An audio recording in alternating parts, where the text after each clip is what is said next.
Welcome. Today in front of me XIAOMI Redmi Note 8 Pro, and I'll show you how to install iPhone keyboard on this device.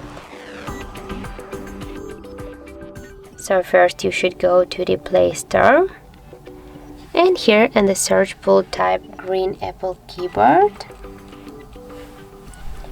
Now we have to get this application, so tap to install and wait a few seconds while application installing on your device.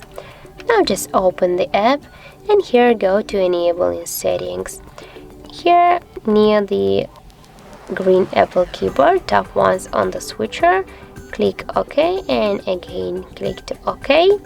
Now just go back, click to the switch input methods and switch your face emoji to the English United States keyboard.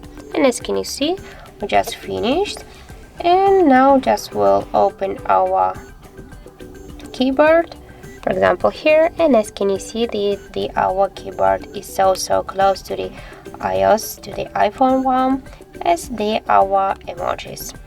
So that's how it looks. If you find this video helpful, remember to leave a like, comment and subscribe our channel.